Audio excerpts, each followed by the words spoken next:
ધારીમાં આમ આદમી પાર્ટીના કાર્યકરો દ્વારા ધારીના હિમખીમડી પરા વિસ્તાર ખાતે ગુજરાત જોડો જનસભા કાર્યક્રમનું આયોજન હાથ ધરવામાં આવ્યું હતું। ધારી હિમખીમડી પરા વિસ્તાર ખાતે આમ આદમી પાર્ટીના કાર્યકરો દ્વારા ગુજરાત જોડો જનસભા કાર્યક્રમ હાથ ધરવામાં આવ્યો હતો, જે કાર્યક્રમમાં ખૂબ જ મોટી સંખ્યામાં લોકો ઉપસ્થિત રહ્યા હતા। આમ આદમી પાર્ટીના લોકસભા ઇન્ચાર્જ ક્રાંતિભાઈ સતાસિયાના પ્રમુખ સ્થાને આ કાર્યક્રમ યોજાયો હતો। ત્યારે આ કાર્યક્રમમાં આમ આદમી પાર્ટીના સુરેશભાઈ સુખડિયા, રાજુભાઈ હરખાણી સહિતના આમ આદમી પાર્ટીના મોટા કાર્યકરોએ આ કાર્યક્રમમાં ખાસ હાજરી આપી હતી। રિપોર્ટર હુસેનભાઈ સંઘાર, ધારી। આજનું ગુજરાત જોડો જનસભાનું આયોજન છે અને ઘણી મોટી સંખ્યામાં લોકો જોડાણા આમ આદમી પાર્ટીમાં અને આ રીતના અમારા કાર્યક્રમો થતા રહેશે। કેટલા લોકો હાજર રહ્યા?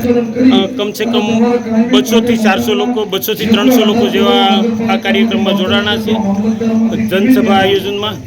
આગામી આયોજન શું છે? આગામી આયોજન આ રીતના કાર્યક્રમો અમારા થતા જ રહેશે, દિવાળી ઉપર, દિવાળી પછી અને દિવાળી બાદ।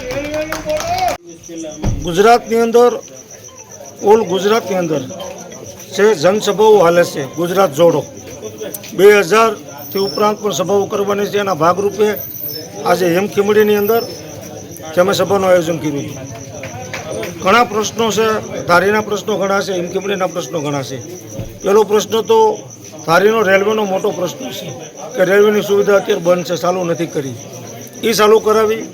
બીજો પ્રશ્ન છે કે આ ધારીની અંદર બાયપાસ નથી, તો વહેલી તકે બાયપાસ ધારીને આપવો, એ પ્રશ્ન છે। બાકી આ હિમખીમડીની અંદર જે સનદ જે છે એનો વેરો નથી લેવાતો, એને રેગ્યુલાઇઝ કરવું, એનો વેરો લેવાનો।